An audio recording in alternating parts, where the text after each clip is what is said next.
Għax-xahar ta' Marzu ristoranti se jkunu jistgħu jibqgħu miftuħa sa nofs il-lejl iżda l-bars u l-każini se jibqgħu magħluqa. Ħabbar dan id-Deputat Prim Ministru Ministru għas-Saħħa Chris Fern waqt konferenza tal-aħbarijiet kif kienet jiġi mistoqsi mill-ġurnalisti.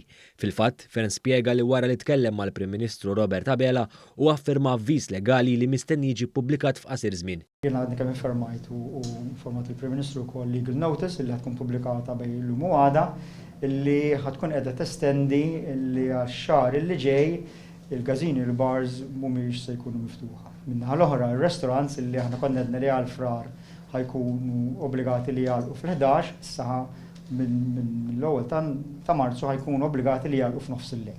Id-Deputat Prim Ministru spjega wkoll li se jitneħħew ċertu miżuri restrittivi fid-djar tal-anzjani li jkunu laqmu aktar minn 90% ta' residenti bit-tieni doża kontra l-COVID-19.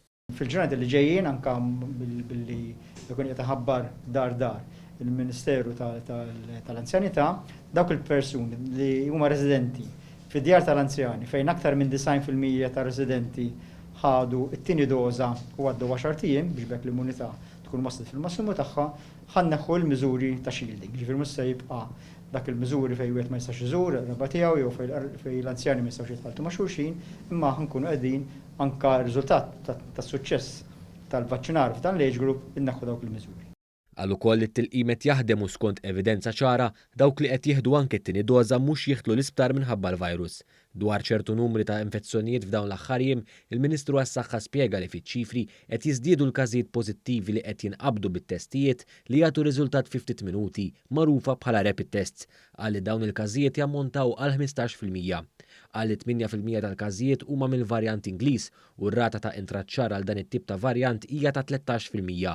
Din ir-rata ta' intraċċar hija ferm iktar minn dak rakkomandat li hija 5%. F'dan il-kuntest Chris Fern żied jgħid ukoll l-istudju li sar fl-Iskozja fost aktar minn 5 miljun persuna juri li l-ewwel doża tal-vaċċin tal-AstraZeneca hija effettiva 94% kontra l-varjant Ingliż. Saħaq li tlieta wasal parir mill-Kumitat Xjentifiku dwar l-imxija li l-vaċċin tal-AstraZeneca jista' jintuża fuq persuni taħt il-65 sena flok fuq persuni li għandhom inqas minn 55 sena.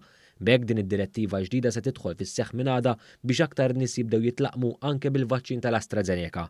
Intant fil-programm Pjazza Mxandar fuq One, id-Deputat Prim Ministru qal ukoll li fil-jiem li ġejjin dawk bejn 75 u 80 sena se jibdew jirċievu l-istedina biex jitlaqmu. Dawk il-persuni ta' bejn il-75 sena u 80 sena ħajibdu jirċievu l-vit tat-tilqima bl-appuntament biex minn 15 oħra jibdu jieħdu t-tilqima huma wkoll. Jiġifieri mhux biss ta' dawk il-fuq ta' 80 sena, imissa ħanibdew il-grupp ta' bejn il-75 u 80 sena.